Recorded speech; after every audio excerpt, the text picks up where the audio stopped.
When it comes to what your family eats and drinks, you know your choices matter. You're the expert because you know what fits your life. And getting it right starts with good information. That's why America's beverage companies are sharing more information about our ingredients at goodtoknowfacts.org. No spin, no judgments, just the facts straight from the experts for more than 140 beverage ingredients. Visit goodtoknowfacts.org. Too many people now are falling for get-rich-quick schemes, make $1 million in 90 days, all this other bullshit, when really success leaves clues, and it's do the damn work. You know, a friend of mine has a saying, and success happens when opportunity meets preparation. Absolutely. And every person, I believe this, and I say this all the time, is going to have opportunities that present themselves. Some will have more luck than others, but I've never met someone who hasn't had their share of opportunities. The difference is the people that win and repeatedly win and find a way to succeed are the ones who are prepared when that opportunity comes up, whatever it is. What is up, guys? Welcome back to another episode of the podcast, The Determined Society. I'm your host, Sean French, and before I get to introducing today's amazing guest, I want to remind you guys, if you get anything out of the show, please follow the show, subscribe to it, share it to your socials, and leave a review. I want to hear what you guys have to say about it. We don't have any annoying, commercials bleeding your ears throughout my episodes. I just bring you amazing guests with amazing stories. And today, this gentleman is no different. He is an Emmy award-winning producer and founder of Launch DR TV agency, where he's created and directed award-winning TV broadcast commercials for multiple celebrities like J-Lo, Paris Hilton, and a bunch of other amazing people, even athletes like Serena Williams. So without further ado, I want to introduce this amazing gentleman, Drew Plotkin, to the show. Welcome, Drew. Sean, what's happening, brother? I appreciate you having me. Oh, dude, absolutely. How could I not, man? You have an amazing story. You have a great energy. And, dude, you fit the bill for a homeboy that's going to be on my show. That's for damn sure. I love it. I love it, man. This is great. Let's rock and roll. I'm excited to do this with you. Absolutely. So for those that are listening to my show and may not know who you are, just give them a little bit of a background.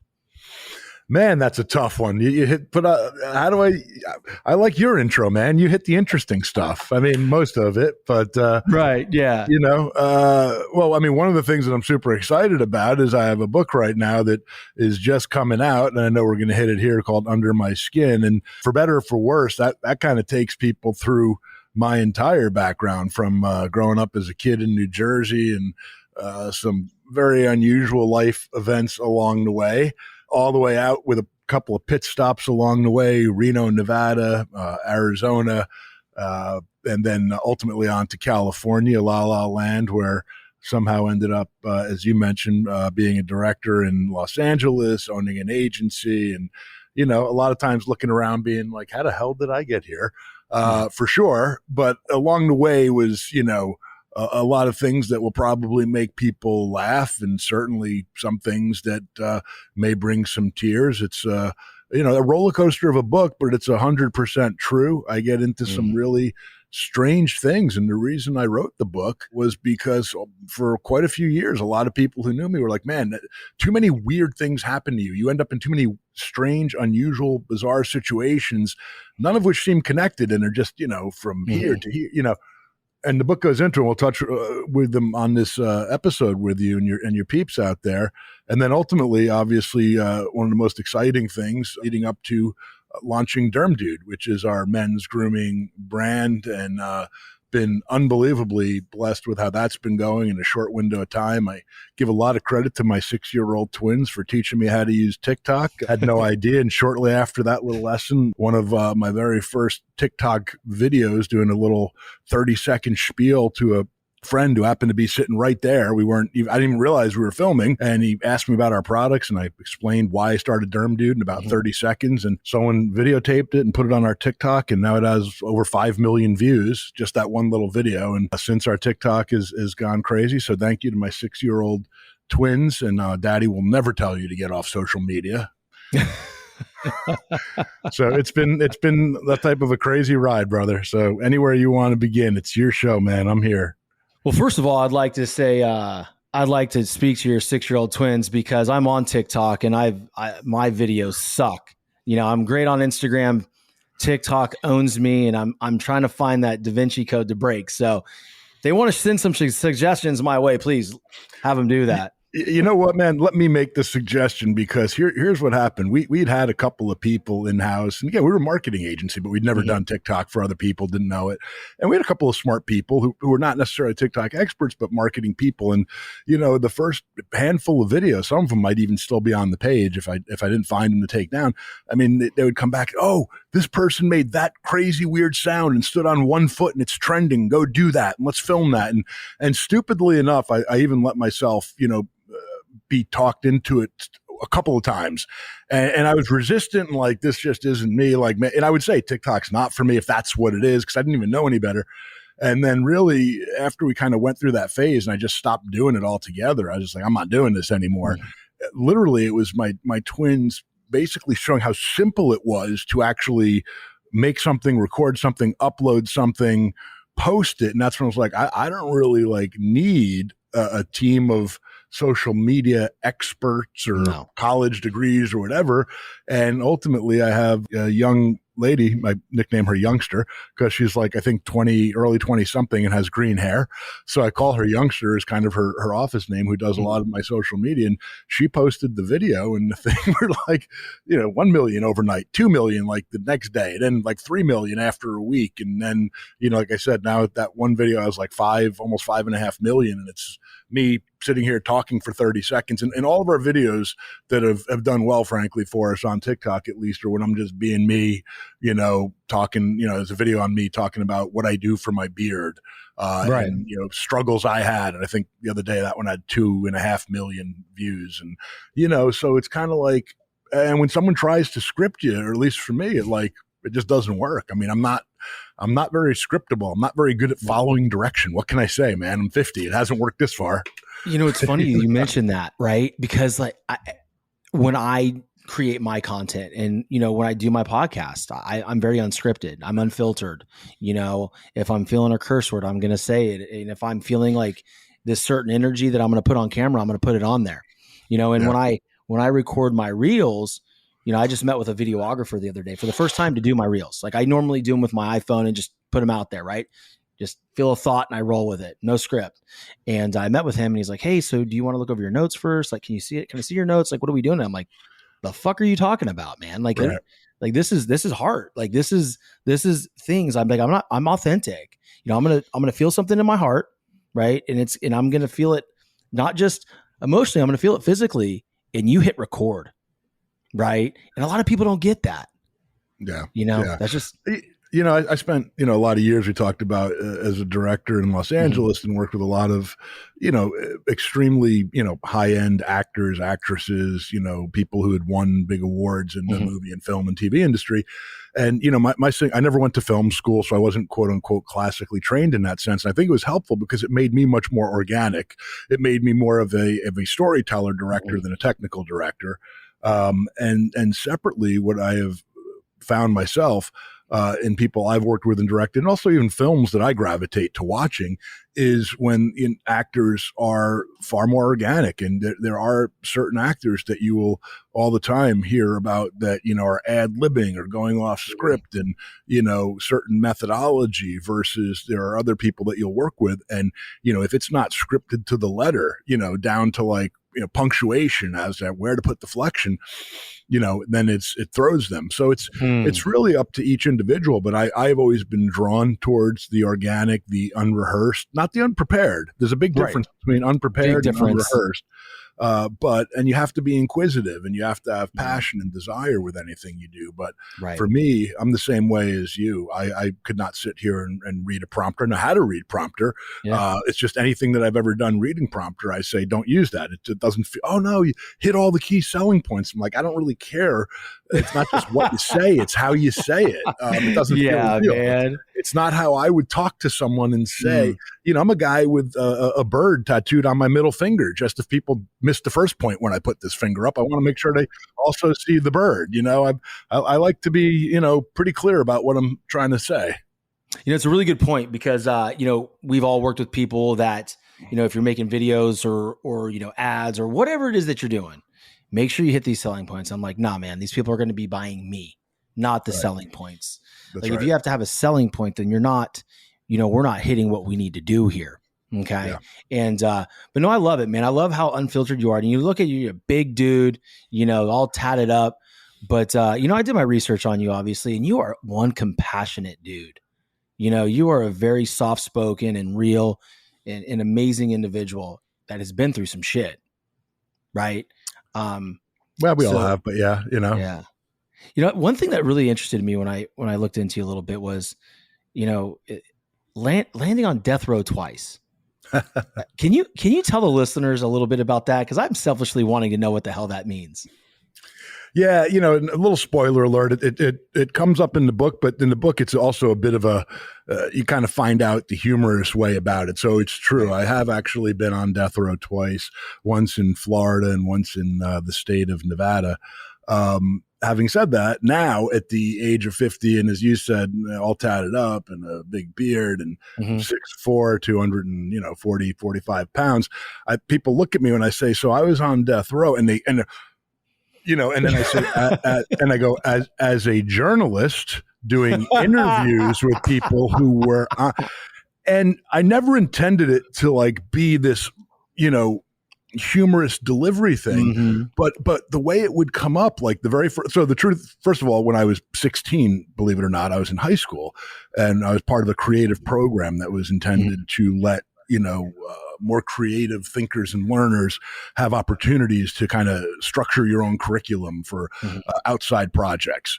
And, the teacher's like, what do you want to do? And, someone was like, I want to learn, Mandarin Chinese. Another person's like, I want to learn a fourth instrument, and each person had their thing. One person was inventing some type of a cooking device that they were going to get patented. But there were no rules, no boundaries. And I was like, I want to go interview a juvenile on death row. And everyone's like, why did we let the weird guy in?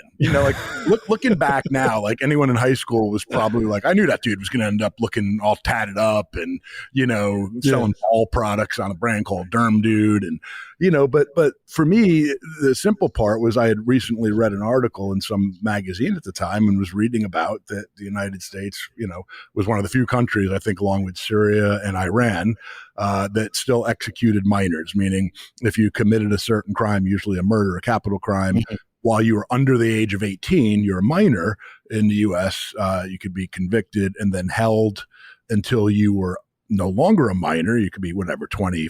By the time your appeals were done, 25 years go by. But the point is, you commit the act when you're a minor and you could still be executed for it. And it just, as a 16-year-old, almost 17, it was one of those things where it wasn't about being soft on crime or thinking that these people should have been nominated to be the next pope. I didn't feel that, but something didn't seem very just, because at the same point you had a lot of issues that I found interesting at the time of, the way the capital punishment was. I had a sense of fairness across the board and irony and making sure or wanting to see everybody treated fairly. And something about this topic specifically felt very unfair when, in my next period of class would be, science or biology, and would be learning how, the human brain doesn't even, fully mature until you're 20, 21 and fully understand things like sense of consequence and whatever. And again, I'm not at all, this wasn't a soft on crime, give them a free pass and say, go outside and don't do this again. That's not my point. But there seemed to be a lot of things that just, didn't feel right, that I would read more and more about, and again, these were never kids in Beverly Hills that might have done something horrific, but whose parents had quite a bit of money to hire the appropriate law firms. I mean, these were individuals, boys and girls, young men and young women from the worst scenarios who, for the most part, had been horrible victims of abuse themselves, very horrible upbringings, no legal backing whatsoever other than public defenders that would fall asleep. So it was kind of one of those ones of it's pretty unfair no matter how you slice it. And it just pulled to me. And it took the entire class year, but there was no email, no Instagram, none of no cell phones. And I just by hand started writing letters and mailing them to every prison, every death row inmate in the country that was under the age or was considered a minor at the time of their crime. And eventually I got a response from one of them in Florida. I was in high school in New Jersey, and they said they would do an interview. And myself and my high school teacher, I don't remember if we drove or if we flew, believe it or not, down to Florida. And we went to Stark Prison, which is outside of Tallahassee. And we went to death row, which was the same exact death row where infamous serial killer Ted Bundy had been held and executed. And I was 16, barely 17, and you could see in the photos, happy to send them to you if you want. I mean, I had my New Jersey mullet. I had my really bad acne that, even side pictures and from behind, you could see the pimples coming out of the sides of my face and my mullet from behind, because the pictures were intended to be of the death row inmate that I was interviewing. And then you see me and a kid who I think he was, at the time, like around 19 or 20. But again, he had committed his crime when he was 17 and had been on death row since then, awaiting execution. And there was no glass between us, just me sitting here, this kid a couple of feet away, just with his hands cuffed, nothing else. And the two of us in a room with the door closed and the camera rolling. And so that was, pretty damn fascinating for myself. And I never knew why I did it. I didn't have some weird fetish or fascination or desire to be in prison. In fact, most of my life, I've tried very hard to avoid being a resident of such a place. But haven't we all? Not surprisingly, I ended up going to college and getting a degree in broadcast journalism. So I did love storytelling. Yeah. And that was a big part of that. And I used to have a TV show in my high school. We had a local cable access channel. So I loved that. I didn't know how it would translate into a career. I picked TV news. That was the closest thing I knew. Again, there was no internet. And then when I was in Reno, Nevada, as a semi-grown up after college working as a TV news producer, there was another individual who was on death row, and he was a minor at the time. And a friend of mine who was also a reporter at the station where I was a news producer went and met with him and did an interview with him. And he ended up, that individual ended up being executed. The first individual was not. His sentence, the guy I interviewed in Florida, his sentence was converted to life in prison, and he still is in prison to this day. And this individual in Nevada was executed. And my friend, who was the reporter, actually ended up being one of the witnesses for that execution. And he told me about that afterwards, what that was like to see that. And again, it wasn't like a bizarre fascination. It had to do with a sense of justice and irony and really facts, not a matter of like, there's such divisiveness in our country right now, which I prefer to tune out altogether because I'm with arguing and screaming and yelling. Yeah. But I'll listen to anyone on any side. I don't consider myself on any side. I consider myself on the side of truth and facts and common sense. But as someone said to me many years ago, if common sense were so common, wouldn't everybody have it? So it'd be a lot more common. Yeah, exactly. No, that's a good story, man. Those were my two runs on death row, but where it became this funny anecdote, unintentionally so, because you move on in life and you forget about these things. And you're like, you don't walk up to a party and be like, hi, I'm Drew, I'm 30. I was on death row twice. I mean, first of all, that's not a way to meet girls in LA. I mean, when I moved out to Hollywood. Not the right ones. No, I was the guy who, like, if I, had a bruise or something, what do you do? Oh, I'm a stunt man. Don't I look like Tom Cruise? Yeah.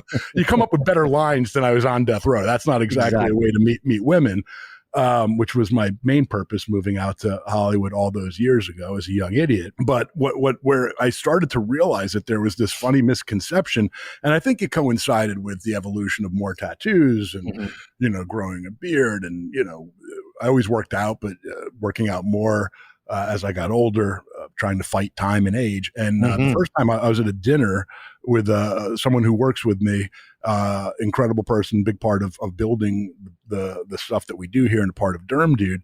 And she and I were at a dinner in, I think it was Florida or somewhere, with someone else who was a pretty interesting guy we were doing some business with. And he was describing all the things that he had done. Like he had been a professional touring musician. He had been a MMA fighter. Now he's a businessman, all these interesting things. And the person I'm with, crowded restaurant, it was like a Nobu restaurant. We're walking to our table, super loud.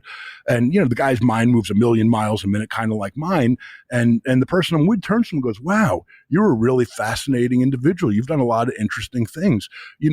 Drew's have had a kind of interesting life. He was actually on death row twice. And before she could say a word, he stops and he goes, oh yeah, well, hey, whatever you did, you're out now. It happens. People make mistakes. Let's eat. And and all through dinner, like he's just talking and going on. She's like, I think, and I'm like, that I was a resident. And she's like, yeah. And it happened again and again. I was on a podcast like a year ago with a clinical psychologist, and she was talking about some work she did, with inmates in prisons. And I was like, I was on death row, and literally you see my thing go, and I'm about to say the interview, and she goes, oh, what did you do?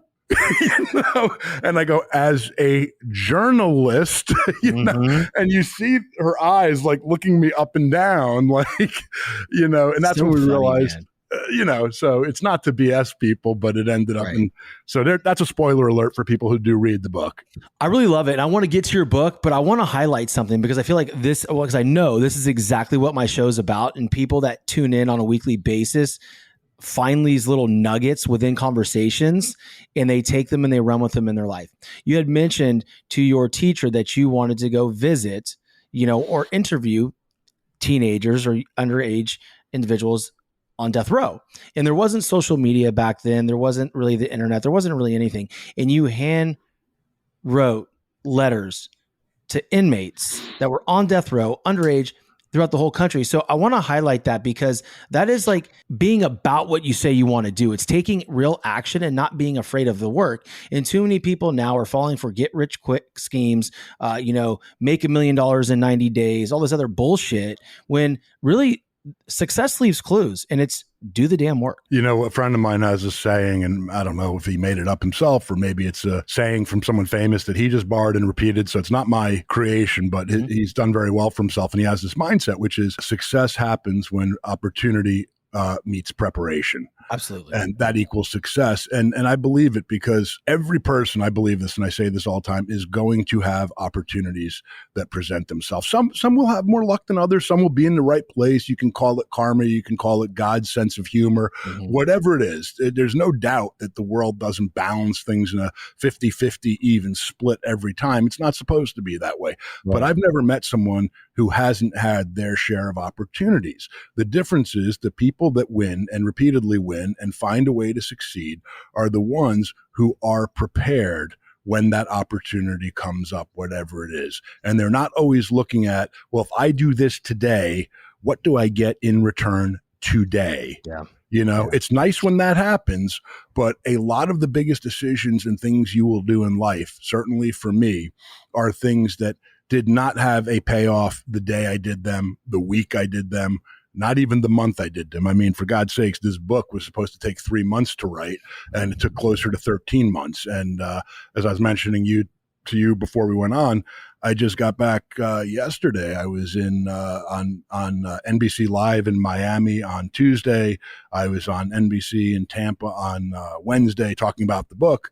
Tons of national podcasts, more TV appearances coming up. And when I started writing this book, it was a bunch of scrambled thoughts in my head. And there was no concept whatsoever of how was there a benefit? The benefit was not monetary. The benefit was not PR or being able to talk to great podcast hosts like yourself. That was not even on the radar. It was so far different, the motivation and genesis behind writing this book. And over 13 months, man, that was a lot of Saturdays, Sundays, early mornings, late at nights, middle of the days, pushing off other deadlines and things. And there were times where I even got frustrated with myself and would say to people around me, damn, did I do that thing I do again, where I don't just commit, I overcommit and I put myself into things but every time I do that, as long as I finish what I start, and as long as I give it not 100%, but 1,000%. I know that sounds like, rah BS, but it's the truth. And it's especially at those moments when you feel like saying, screw this. I don't need to do this. My life's good. I've got a nice house. My kids are doing, they're okay. They're taken care of. And you say, why would I do this? Why don't I just go to a movie or sleep or play with my kids more or go fishing in Cabo? And say, because I got to do this. I started it. There's a reason I started it. And it's those things in specific that you stick with and finish that for me have always had the biggest positive impact, like a death row interview. There were certainly a lot of things that would have been a lot more fun than hand writing out all of those letters. Yeah.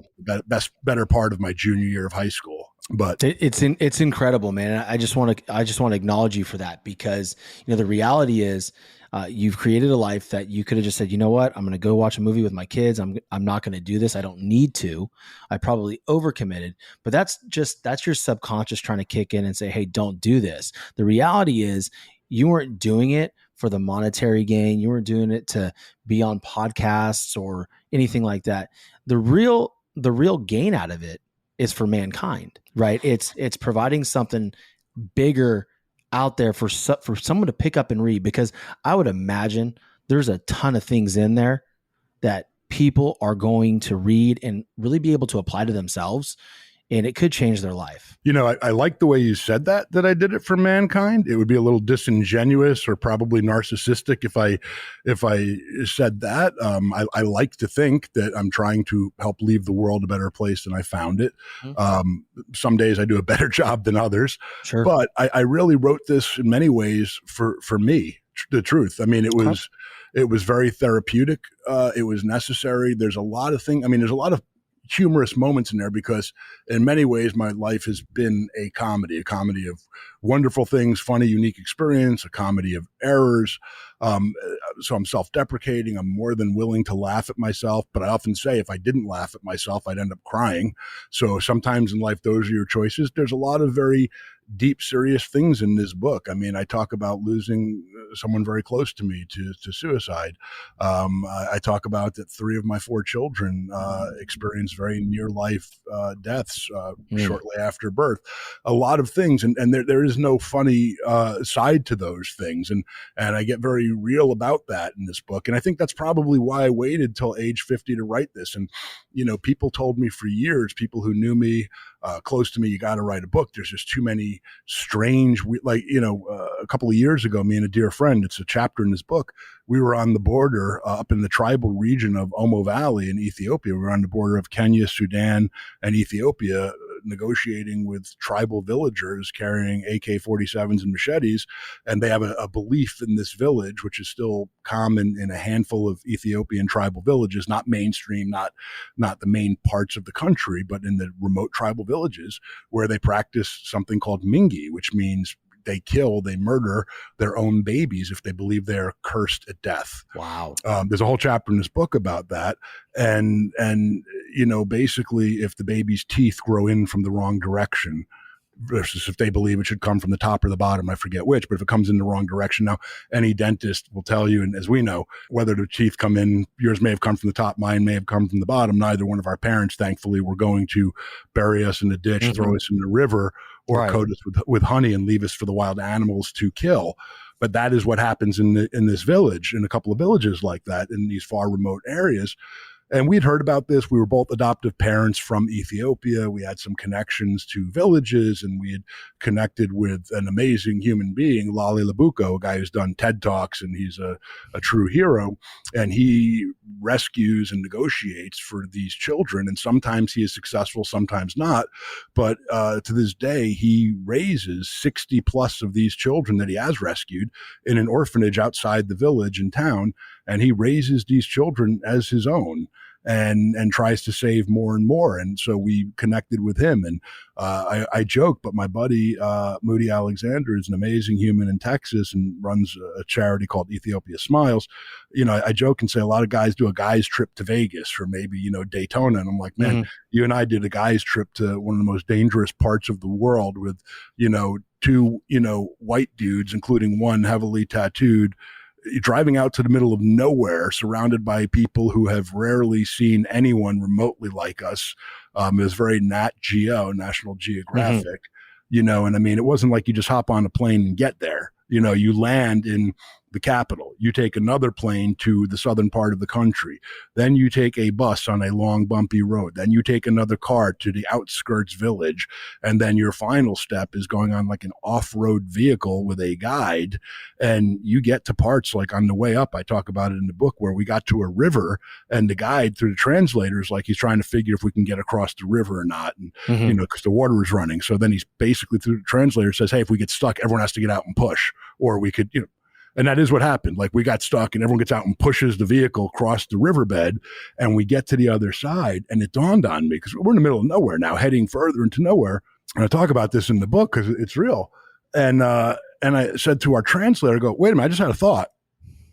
What happens if it rains? Like while we're up there, what happens if the water gets higher? Like, any bridges, any roads back? And the guy's like, no, this is the only way back. And I'm like, so what happens if the river? He goes, well, it'll be fine. In English, the translator, he goes, because no matter what, even if it comes up in a month or so, the water goes back down and we can pass. And I'm like, and me and my buddy look at each other like, so we're in the middle of nowhere. No cell phones going to work. Nobody, I mean, people knew that we were in that region, but it's the mountains. There's no roads. We didn't even know as we're going further towards the village, we had found out like the day before, 2 Cuban doctors were in Kenya treating people who were wounded, and Sudanese rebels killed them.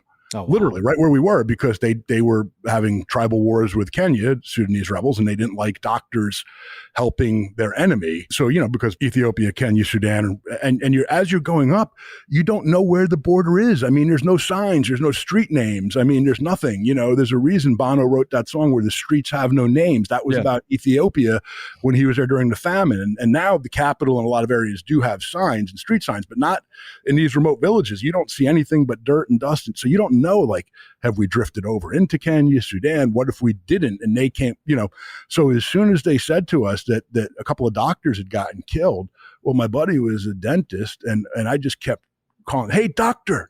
Moody, I think we're almost there. I made sure everyone knew that my buddy was a doctor, man. Because I'm, hey, man, look at me. I ain't no doctor. I'm of no value. I can't heal anyone.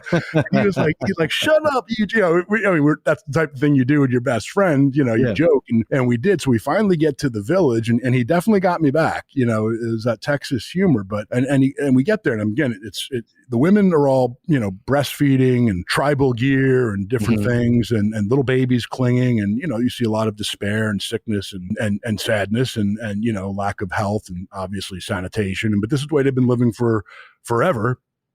And the men, anyone who's like above the age of a young boy, I mean, every one of them has, a rifle, an AK, and these are not like new, fresh, cleaned out weapons. Nobody's been through gun safety school. At one point, a couple of the dudes would fire their AKs into the air, which, you'd have to change your underwear after that. Yeah, and that sounds scary. No, we would say, why was he doing, and you're like, oh, because they're celebrating the death of a friend, like how long do they do that for? And he's like, what do you mean how long? I'm like, how many hours? He's like, I can't ask him. I'm like, why? He's like, they don't have a sense of time. They don't understand hours, and like they know terms of like moons and harvests and rainy season. And it's a different. So we get up there, and I talk about this in the book. Now, my buddy, Dr. Moody, had about enough of me telling the world that he was the doctor, just in case there was any, snipers looking out to decide who they were going to take out. And we get up there, and there's one dude in particular who it wasn't tattoos per se, but he was like the village chief warrior, the head of their security.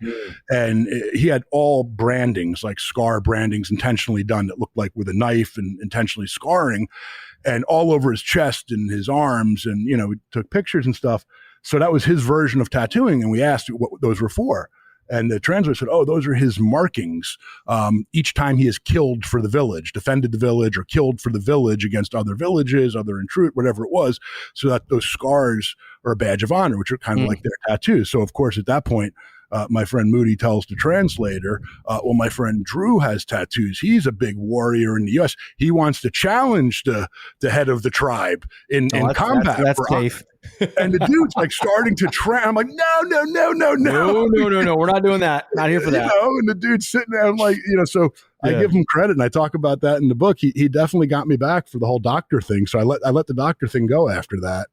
Yeah, that's amazing, man. I mean, listen, for those of you who listen into this episode now, if that is any indication of what is in this book, I'm sure there's a ton of other stories, and, we've got a little bit of time left. We've got about 15 minutes left. We're going to get into some more stuff, because I want you guys to understand that this is going to be an entertaining book. It's a great story. And, he's going to go into how you can purchase this book and where to find them a little bit later, right when we're closing the show out. But this sounds like a real gem, man. So let me ask you a question. What did you learn most about yourself while writing this book? That is a fascinating, that's a phenomenal question. And I will say this, and hopefully I can come up with a succinct answer if it feels real. I laughed my ass off at times during the book, and that was the benefit of it taking 13 months and having to put it down and step back from it and go back. And I did that when I would read it fresh after letting it sit for, be it several days or several weeks, because at a point it no longer felt like me. If I wrote it and typed it, it felt like I just typed that and what have you. And I was trying to remember it factually. When I would put it down and go back and read it, I mean, I found myself laughing out loud, like, oh, these idiots, like who were, oh shit, that was me, and that was kind of cool. And then, I absolutely got very teary-eyed at several parts of it. That really surprised me in a big way, because certain things, when I reread with a little distance and space in the book, which again was about my life in certain times, I got probably more emotional to some degree reading about it again from a distant place, almost as a reader, than I may have at the time the events actually happened. And it's why I described the book as it wasn't intended to be therapy, but it really was. And I think the best decision I made with the book, and why, I said at the outset, it's supposed to take 3 months. It took 13 months. And nobody could understand it. Everyone was pressing me, hey, we can tie it into the Derm Dude release. And because ultimately that is where my journey led to, was the launch of the Derm Dude brand. And not to give away the ending, but I just did. There's still a lot of stuff worth reading about. So buy the damn book, y'all. Yeah, buy the damn book, man, and some ball spray too, please. Hey, that's a good one. My wife might thank you for that one. Hey, buddy, great smelling balls are a win-win. Just let me tell you that right there. 50% of the people who buy our ball care products are women buying it for their dude. And every now and then we'll get like a product returned, or someone will call up and say, hey man, there was fraud on my credit card. I didn't order this. And we're like, sir, your wife did. We have her email right here saying I'm getting this from my husband. This shit's so funny, man. I'm going to out myself, because we'll be laying around sometimes, and guys, they go and they scratch their balls. That's just what they do. Scratch their balls. And we'll be laying in bed, watch TV, and she goes, do you scratch your balls? I'm like, what are you talking about? She goes, it smells like balls in here. I'm like, no, it doesn't. It doesn't. She goes, go wash your hands. So let me tell you something, man. About being, I'll talk about the authenticity and being raw, honest in the book in a second. Go back to it, but when I talk about the products, and one of the reasons for real why I think most of the marketing that we just do is me talking and putting up short videos and demonstrating the products and talking about them, is I use every one of them. I'm the guinea pig for every one of them. It says on our website, we have a body wash, a 3-in-1 body wash that is really good scented. I mean, a bunch of different scents. We have morning woodsy, sandalwoody. We try to make everything funny, but the products, I've been in skincare 15, 20 years. I've worked with the best formulators and doctors. So this wasn't like an afterthought. I mean, the biggest shock people have is how incredible these formulas and products are. I mean, we have literally well above a 99% satisfaction, happy, 5-star reviews. They're legit. You read them and you're like, oh man, this is amazing. I love hearing this. But I say on our website, it says next to our body wash, it says, life is full of assholes. Don't smell like one. There's no rules. Nobody can tell me how to market it. I spent 15, 20 years being told in Hollywood what you can and can't do. Now, granted, that was for women's skincare line and, women 60 who want to fight wrinkles and all these other things. And I get that. And 50, this is a guy's line, but it's the truth. And, we have a ball cream. This is the one that went viral on TikTok. It's here somewhere. And we named it, it's a chafing cream. It's a cooling cream. It's antifungal. So it's everything a guy wants to prevent itchy balls. And it makes your sack smell great. And we named it Happy Sack Nut Love. And, the amount of people who just say, I love that name. And then they're like, and it really works. We have a NASCAR driver, Spencer Boyd, and it's on our Instagram. His truck, the Derm Dude truck, he got in an accident, blew up, went into flames. You could see this on the internet on NASCAR.com. You could see it on our social media. And you see the Derm Dude truck up in flames. Spencer's getting pulled out of the truck before the flames engulf him. And he shoots me a text. I'm like, buddy. And he grabs his phone. He writes back, writes, thanks the Lord, I was using my Derm Dude Happy Sack Nut Love to keep my balls cool. The freaking truck was on fire. God. So our Christmas line, we have pumpkin pie coming out. We have candy cane. We have, all these holiday scents for your sack. We call them sack scents, so you can really deck the balls. We have our Amaze Balls spray. So, and the truth is, this is what I say. You know what? I sweat. I'm a human being. I'm a dude. I develop these products because I need them. I use them. And I tell this story and people are like, don't you think it's embarrassing? The story I tell, but a month or two ago, we have like 35 SKUs now. So if I use every one of our products, tattoo, beard, and balls, it could take me a little time to get out the door. And some days I'm in a rush. So my girlfriend was over one night after work and I hadn't showered since that morning and we were having a little happy time. Yeah. And all of a sudden she looks at me and she stops. She goes, did you put on your Derm Dude down there today? And I go, oh, baby, honey, I don't remember this morning. And she goes, and she points to the bathroom. And I what? She goes, go. She goes, put it on. I go, but she goes, you own the brand. She goes, you have no excuse. Go. And I'm like a little kid, and I walk into the bathroom, I'm like, fine. And I tell people that, and I'm like, it's freaking biology. My beard, I never used to be able, first of all, I couldn't grow a beard. That's one of the reasons I started the beard line. I had patchy, just a horrible, scratchy, itchy, flaky beard. There's pictures of that on our website. I could never wear black because I would have like beard drift and beard flakes all over. So we developed our beard line. And tattoos, look, I'm a tattoo collector, and I'm very specific about the artists I work with. I've invested probably about 150 grand in tattoos at this point, all over my body, working with a lot of amazing artists. And, I want to take care of them. And I could not find a tattoo line of products that was developed by real tattoo people, real tattoo collectors, not marketing people and someone with an MBA and someone who goes, oh, look, statistically, the tattoo market is on the rise. Let's sell to those silly people who cover themselves with tattoos, and we'll get some catchy phrases in there, and we'll hire an actor who has tattoos. Great. Keep doing that.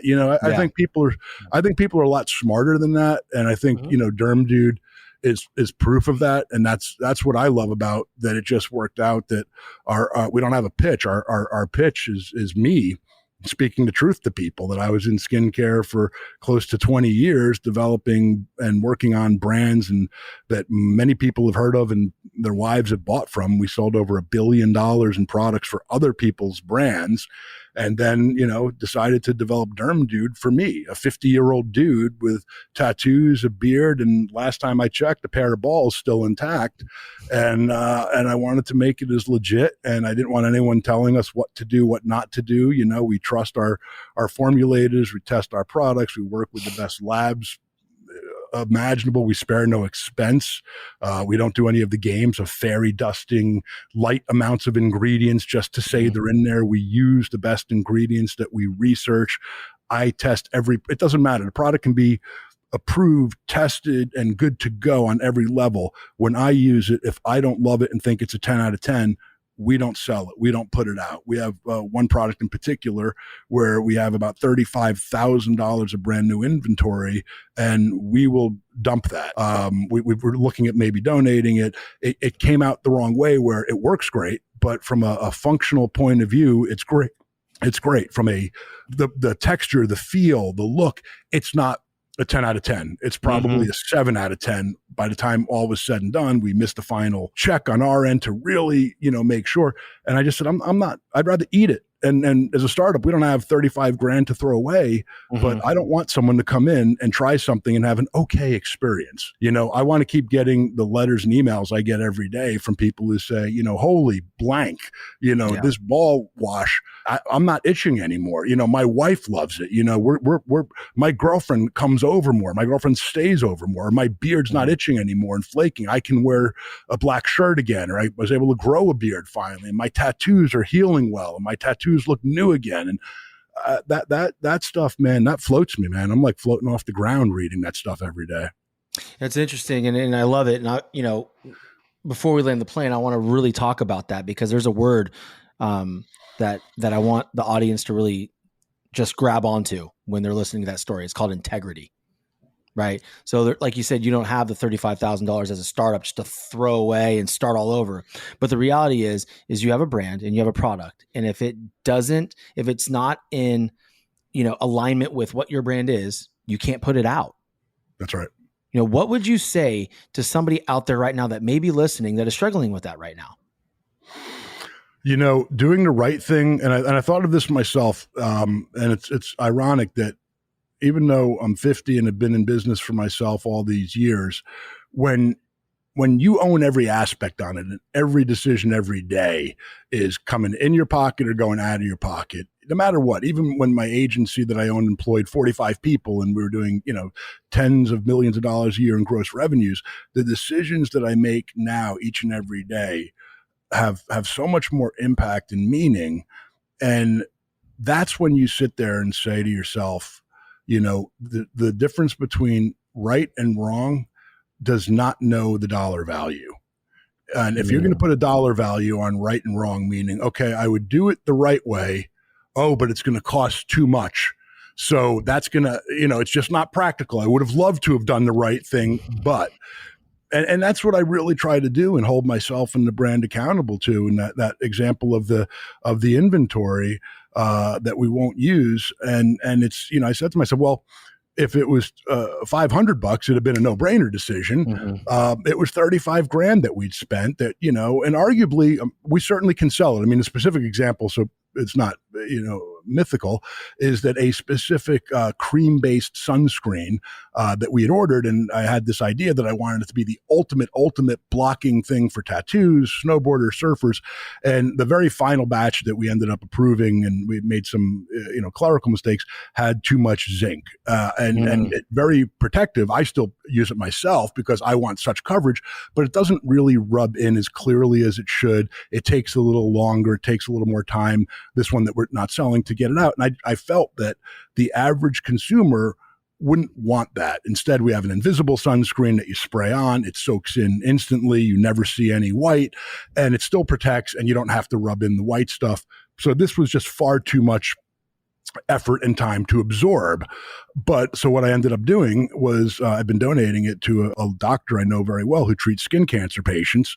And he's been giving it away free to some of his skin cancer patients. That's awesome. who may be a little light on money, and he'll just hand it out as an office because it frankly, with the extra zinc, it's actually better for sun protection, but most people simply do not want to have a sheen of white that is hard to rub in, especially if you have tattoos. You want to protect them, but you still want to show them off.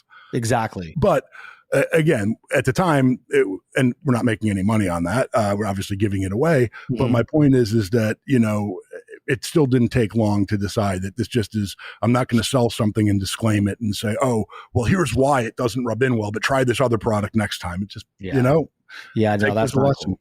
Yeah, so, no, I'm with you on that one. I can't stand the average person does not want to sit there for minutes rubbing shit in.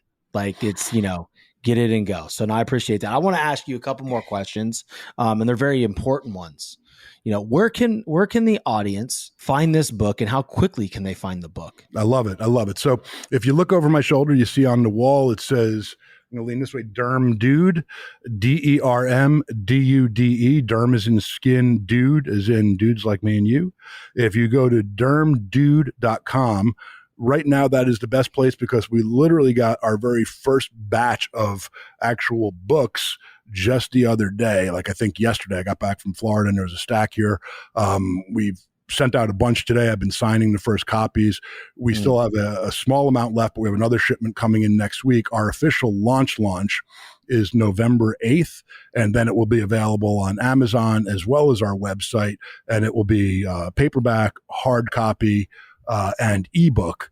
But right now there's a pre-release, and it is on dermdude.com.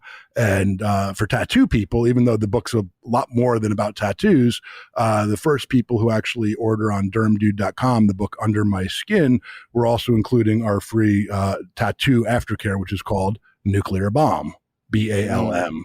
So awesome, again, we try to have some fun with our names.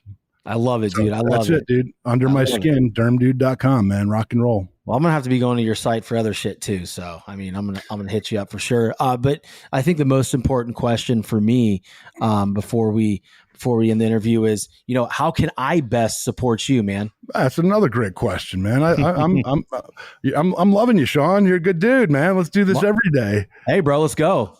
Just having the opportunity today to chat with you, watching you play with your cute kids. I love it. I've got 4 of them myself. Yeah, for sure, man. This is Mia. Hi, Mia. How are you? Say hi to Drew. Hi. This is the first podcast ever one of my children has made an appearance. See, Mia, this podcast is going to be your daddy's biggest because his cute kids are on the show now. And people are going to know that your dad has a good heart and he's patient because of the way he's acting right now. And he's not pushing you guys out and he just loves having you around. This is going to be his best episode because people are seeing the type of daddy and man that he is. So I appreciate that, man. And you know what? This has been a pleasure for me, but you still got to answer the question. I want to be able to support you, man. So, keep shouting out the book. Sure. I'm excited for you to read it end to end. Shout out the book, shout out dermdude.com. Yep. And again, when people go to our website, dermdude.com, it's not just a big, try to sell you a bunch of stuff. I mean, we have our blog called The Man Cave, and, it's a lot of information. I share with people what I know after 20 years in the skincare industry, and being a dude at the age of 50, my skin changes, my beard hairs change, my body changes. It's true, Yeah. So I love sharing information, and I love having fun and making people laugh. And I also love being able to help inform and provide a good product for people that's fair for their hard-earned money. Brother, I love that. Absolutely. And what I can guarantee you is I will read it from cover to cover, and I will continue to share it out on a normal basis, not just once, but as I go through things that I find really impact me, I will post it on my social media and tell all my friends about it in my community, because, at the end of the day, our job in this space is to help good people. And, I'd love to help you out and get the message out as best as I can. And, what we'll also have to do, man, once this podcast goes live, we'll have to do a live on IG, right? So that way we can promote it even more and continue that and keep that going. I would love to do that, man. I am ready to rock and roll, and God bless to all the people down there in Fort Myers right by you. That are recovering or trying to recover and rebuild. And when you talk about resilience, man, you got to God bless and prayers for those folks right down by you in Fort Myers right now. I appreciate that. It hits home. It's emotional. Southwest Florida is strong, right? They people here have proven to be next level resilient. I cannot even believe how strong these bastards are. It's unbelievable. So we appreciate you, and receive your love and prayers. And I'll tell you what, man, this has been an amazing show, and I cannot wait to do more stuff with you. I feel like there's going to be more for you and I, and I'm looking forward to that. So with that being said, guys, listen, go to dermdude.com. If you're a guy, get some ball care, because your balls stink. All right. That's the end of story. Trust me, I didn't think mine did. And my wife tells me all the time, it smells like balls in here. So take care of your nads, go to dermdude.com, hook yourself up, and then get the early release of his book and shout him out. Really dig into it, hear his story, and support this good dude along the way. And support this damn episode. Share it to your socials. We want to hear how you hear about it, and just holding the book up right now. And I'm practically naked on the front and back, minus a little blurring. So, I put myself out there, people. You look really jacked on that cover too, I might add. Well, a little bit of yoga, a little bit of boxing, and a little bit of, cutting back on the tequila before the photo shoot. Damn right, bro. Well, listen, man, it's been a pleasure. Hang out here after we're done, and so happy to meet you and have you on my show. And you're a good dude, man. We appreciate you. Right on. Great stuff, Sean. Thanks for having me. All right. Absolutely, man. Peace out. Bye-bye.